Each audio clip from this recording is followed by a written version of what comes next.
Bismillahirrahmanirrahim. Assalamualaikum warahmatullahi wabarakatuh. Perkenalkan, nama saya Rio Ferdian dengan NIM 22111011123, mahasiswa Winci Samarinda, Fakultas Tarbiyah dan Ilmu Keguruan, Prodi Pendidikan Agama Islam semester 4. Pada video kali ini saya akan menjelaskan beberapa pertanyaan mengenai perbandingan pendidikan.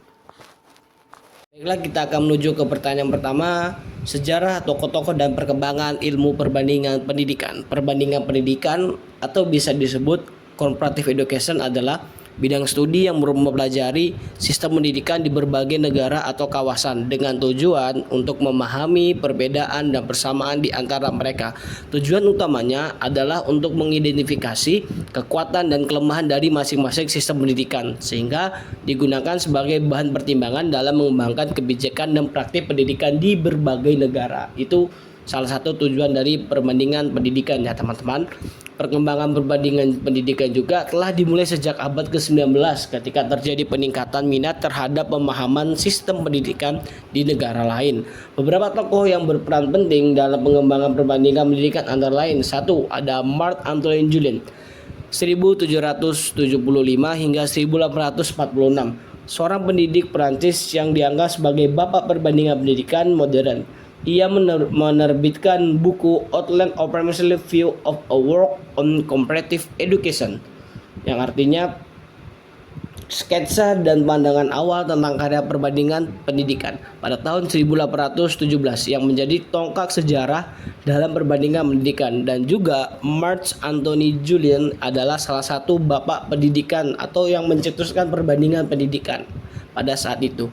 Selanjutnya ada Michael Sadler 1861 hingga 1943, seorang ahli pendidikan Inggris yang mempopulerkan studi perbandingan pendidikan melalui karyanya How Far We Can Learn Anything of Practical Value from the Study of Working System of Education.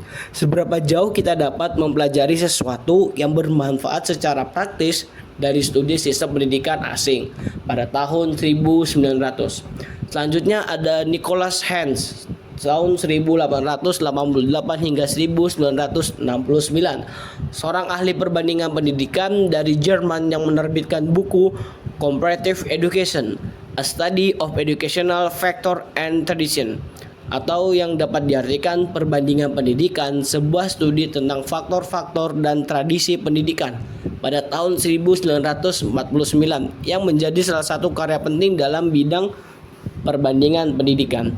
Selanjutnya ada Brian Holmes tahun 1924 hingga 2001, seorang ahli perbandingan pendidikan dari Inggris yang mempopulerkan penggunaan metode berbandingan dalam studi pendidikan melalui karyanya Comparative Education, Some Consideration of Methods. Perbandingan pendidikan, beberapa pertimbangan tentang metode pada tahun 1965. Dan yang terakhir ada George F. Berdeley atau bisa disebut George F. Berdeley tahun 1920 hingga 1983, seorang ahli perbandingan pendidikan dari Amerika Serikat yang dikenal dengan model analisis perbandingannya yang disebut Berdeley's Model of Comparative Analysis atau biasa disebut model analisis perbandingan Berdeley. Nah, relevansi perbandingan pendidikan juga terletak pada kemampuan untuk memberikan wawasan baru tentang sistem pendidikan di berbagai negara atau kawasan, sehingga dapat digunakan sebagai dasar untuk mengembangkan kebijakan dan praktik pendidikan yang lebih baik. Misalnya seperti kita Indonesia mempelajari perbandingan pendidikan luar negeri, atau sebaliknya nih, luar negeri mempelajari perbandingan pendidikan di Indonesia. Mungkin ada beda yang 1 dan 2 dan 2 yang 1 dan yang lainnya. Dengan memahami kekuatan dan kelemahan dari sistem pendidikan ini, para pembuat kebijakan dan praktisi pendidikan atau lembaga pendidikan dapat belajar dari pengalaman negara lain dan mengadaptasi praktik terbaik yang sesuai dengan konteks lokal mereka. Nah, jadi memang relevansinya perbandingan pendidikan ini itu kembali kepada negara-negara yang ingin memperdalami perbandingan antar negara lain. Tujuannya agar menjadi acuan bagaimana perbandingan pendidikan ini bisa kita gunakan di negara kita sendiri atau negara asing lainnya untuk menemukan dan menentukan metode yang tepat dengan model pembelajaran yang baru dan bervariasi tentunya. Baiklah, kita akan menjawab pertanyaan yang kedua tadi. Jelaskan perbandingan pendidikan pada negara Mesir, Amerika, Australia, Belanda, Jepang, Finlandia, Korea, Malaysia, dan Indonesia berdasarkan 3 aspek, yaitu aspek sistem pendidikan, aspek sistem problematika pendidikan, dan selanjutnya ada aspek kebijakan pendidikan. Kita ke negara yang pertama, yaitu Mesir. Mesir ini memiliki sistem pendidikan nasional yang terdiri dari pendidikan dasar 6 tahun, pendidikan menengah 3 tahun, dan pendidikan tinggi. Bahasa Arab dan agama Islam menjadi subjek utama di sekolahan daerah Mesir sana, karena daerah Mesir kan dekat dengan daerah Arab atau daerah Madinah. Selanjutnya, problematika pendidikan di daerah Mesir, masalah utama itu meliputi kualitas pendidikan yang rendah, kekurangan fasilitas dan guru yang kurang memadai, serta tingginya putus sekolah karena kurangnya minat dan kurangnya sumber daya memadai. Selanjutnya, dari problematika tersebut, pemerintahan membuat kebijakan pendidikan, yaitu seperti meningkatkan anggaran pendidikan agar meningkatkan juga kualitas pembelajaran, serta memperbaiki kurikulum yang ada dan menggantinya dengan kurikulum yang baru, dan meningkatkan kualitas guru melalui program pelatihan seperti workshop, seminar, dan yang lainnya. Selanjutnya ada sistem pendidikan di negara Amerika Serikat. Sistem Amerika Serikat memiliki pendidikan yang terdesentralisasi, di mana setiap negara bagian memiliki otoritas atas sistem pendidikannya sendiri.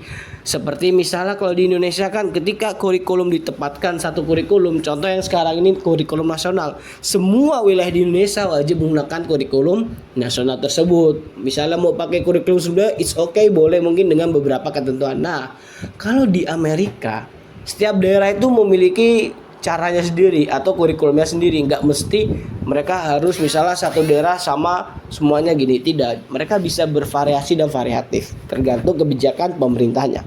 Pendidikan wajib hingga usia 16-18 tahun. Nah, adapun beberapa problematika atau masalah utama nih meliputi kesenjangan prestasi antar kelompok dan siswa, pendanaan yang tidak merata, dan kurangnya kesiapan siswa untuk perguruan tinggi dan karir, karena ya kita tahu lah ya, daerah Amerika tuh daerah yang bisa dibilang bukan negara berkembang lagi, mereka sudah negara maju dengan fasilitas yang sangat-sangat memadai. Ya kita bisa tahu lah ya jadi seperti apa. Nah, maka dari itu pemerintah Amerika Serikat membuat kebijakan pendidikan seperti kebijakan pendidikan yang berfokus pada peningkatan standar akademik dan akuntabilitas sekolah dan reformasi pendanaan pendidikan. Jadi itu akan terus direformasi seiring berkembangannya zaman yang ada. Selanjutnya kita akan ke negara Australia. Nah, Australia ini memiliki sistem pendidikan yang terpusat di tingkat negara bagian atau bisa dibilang dengan kurikulum nasional yang diadopsi secara umum. Pendidikan wajib dari usia 6 hingga 17 tahun. Nah, selanjutnya di Amerika ini juga memiliki problematika sama saja seperti negara-negara lainnya. Nah, masalah utamanya meliputi kesenjangan prestasi antar siswa perkotaan dan pedesaan. Jadi dia kayak ada kelasnya nih. Misalnya orang yang pintar daerah kota tuh kayak gini, yang kurang pintar daerah desa tuh begini, dan yang lainnya. Dia memiliki kesenjangan tersendiri, serta antar siswa dari latar belakang yang berbeda dan kekurangan guru di beberapa wilayah. Jadi minimnya guru nih yang membuat daerah Australia ini masih kurang dalam perkembangannya dalam perbandingan pendidikan. Adapun kebijakan yang ditetapkan pemerintah seperti berfokus pada peningkatan kualitas pengajaran, perbaikan kurikulum, dan dukungan untuk siswa dari latar belakang kurang beruntung atau kurang mampu. Ya literally seperti pemerintah biasanya, ada yang nggak mampu kita bantui itu. Jadi nggak cuma di Indonesia saja yang kayak gitu, beberapa negara lain juga dia menetapkan seperti itu. Ketika dia tidak bisa memaksimalkan pendidikannya, dia akan membantu para murid-muridnya untuk bisa mendapatkan pendidikan yang layak. Selanjutnya ada Belanda nih. Sistem pendidikan Belanda memiliki sistem pendidikan terpusat dengan kurikulum nasional. Pendidikan wajib dari usia 5 hingga 16 tahun dengan pilihan antar sekolah umum atau sekolah berbasis agama. Nah, jadi ada dua nih. Ya ibaratnya kayak reguler sama yang beragama lah kalau di Indonesia. Nah, adapun problematikanya di Belanda itu masalah utamanya meliputi kesenjangan prestasi antar siswa dari latar belakang yang berbeda dan integrasi siswa imigran dalam sistem pendidikan. Kebijakan pendidikan yang ditegakkan pemerintah merupakan kebijakan yang berfokus pada peningkatan kualitas pengajaran, perbaikan kurikulum dan dukungan untuk siswa latar belakang kurang beruntung, atau misalnya ini kayak simpelnya siswa ini bukan orang bangsawan. Nah, jadi dia akan dipersulit dengan rentetan beberapa persyaratan yang tertera. Selanjutnya ada Jepang. Sistem pendidikan di Jepang memiliki sistem pendidikan terpusat dengan kurikulum nasional juga. Pendidikan wajib dari usia 6 hingga 15 tahun dengan fokus pada disiplin, kerja kelas, dan nilai-nilai tradisional. Adapun masalah-masalah problematika utama yang meliputi dari Jepang ini yaitu tekanan akademik yang tinggi pada siswa dan kekurangan guru dan kurangnya fokus mengembangkan kreativitas dan berpikir kritis. Karena di daerah Jepang sana itu minimnya kredibilitas seorang guru. Jadi tidak kita pungkiri juga semua negara ini memiliki kesempurnaan guru atau banyaknya orang-orang yang mengajar. Nah, jadi timbullah masalah-masalah itu. Dan juga waktu belajar di Jepang itu sangat ekstra, dari dia pagi ke siang ke sore, malamnya dia belajar lagi, sehingga itu bisa menimbulkan stres bagi peserta didik tersebut. Adapun kebijakan yang dibuat oleh pemerintah seperti kebijakan berfokus pada reformasi kurikulum. Jadi kurikulum yang mungkin kurang efektif dan efisien akan diganti dengan kurikulum yang baru. Peningkatan kualitas guru dan pengembangan keterampilan abad ke-21 pada siswa. Lanjut, Finlandia. Sistem pendidikan di Finlandia memiliki sistem pendidikan terpusat dengan kurikulum nasional yang fleksibel. Pendidikan wajib usia 7 hingga 16 tahun dengan fokus pada kesetaraan dan kualitas pengajaran. Problematika yang ada pada pendidikan di Finlandia, masalah utamanya meliputi penurunan kinerja akademik dalam beberapa bidang dan kesenjangan prestasi antar siswa dari latar belakang yang berbeda. Ya, seperti saya bilang sebelumnya, perbedaan kasta, mungkin seperti bangsawan dan rakyat biasa. Adapun kebijakan pendidikannya seperti berfokus pada meningkatkan kualitas guru, pengembangan kurikulum, dan dukungan untuk siswa dari latar belakang yang kurang beruntung. Ya, seperti tadi, bukan anak bangsawan, derajatnya bisa naik kalau misalnya dia pintar. Selanjutnya ada Korea Selatan. Sistem pendidikan di Korea Selatan memiliki sistem pendidikan terpusat dengan kurikulum nasional. Pendidikan wajib 6 hingga 15 tahun dengan tekanan kuat pada prestasi akademik. Problematika masalah utama meliputi tekanan akademik yang berlebihan pada siswa, jam belajar yang panjang, dan kurangnya fokus pada pengembangan keterampilan non-akademik. Kebijakan pendidikan berfokus pada reformasi kurikulum, peningkatan kualitas pengajaran, dan pengurangan beban akademik pada siswa. Malaysia. Sistem pendidikan di Malaysia memiliki sistem pendidikan terpusat dengan kurikulum nasional. Pendidikan wajib dari usia 7 hingga 17 tahun dengan pemisahan antara sekolah kebangsaan atau bahasa Melayu dan sekolah jenis kebangsaan atau bahasa Cina atau Tamil. Problematika yang ada yaitu seperti meliputi kesenjangan prestasi antar sekolah kebangsaan dan sekolah jenis kebangsaan. Maksudnya, tadi kan sekolah yang kebangsaan dan sekolah jenis kebangsaan itu beda. Karena kalau sekolah kebangsaan itu hanya bahasa Melayu atau bahasa bawaan, basic bahasa lah. Kalau yang jenis kebangsaan itu ada bahasa Cina dan Tamil. Kualitas pengajaran yang bervariasi dan kurangnya fokus pada pengembangan keterampilan abad ke-21. Kebijakan pendidikan di Malaysia berfokus pada peningkatan kualitas guru, perbaikan kurikulum, dan pengembangan keterampilan abad ke-21 pada siswa. Selanjutnya, sistem pendidikan di Indonesia kita. Sistem pendidikan di Indonesia memiliki sistem pendidikan terpusat dengan kurikulum nasional. Pendidikan wajib dari usia 7 sampai 15 tahun dengan pemisahan antara sekolah negeri dan swasta. Problematika yang ada sangat banyak. Salah satunya meliputi kualitas pendidikan yang bervariasi, kurangnya fasilitas dan guru yang memadai, dan juga akses pendidikan yang tidak merata di seluruh wilayah. Seperti dalam pedesaan ada yang belum dapat jaringan internet dan yang lainnya. Nah, maka dari itu pemerintahan kita membuat kebijakan seperti berfokus pada peningkatan anggaran pendidikan. Jadi anggaran tuh makin tahun tuh dinaikkan. Nah, gak cuma anggarannya aja dinaikkan, tapi perbaikan kurikulum juga, serta meningkatkan kualitas guru untuk mengikuti kelas-kelas agar kualitas mereka itu meningkat. Serta pemerataan akses pendidikan di seluruh wilayah Indonesia yang ada ini. Baiklah, selanjutnya kita akan menjawab pertanyaan nomor 3. Apa yang Anda ketahui tentang era 5.0? Beri penjelasan dampak negatif dan positif dari pendidikan era 5.0 di Indonesia. Bagaimana mempersiapkan pendidikan di Indonesia dalam menghadapi era 5.0? Oke, kita akan menjelaskan secara simpel, singkat, dan padat.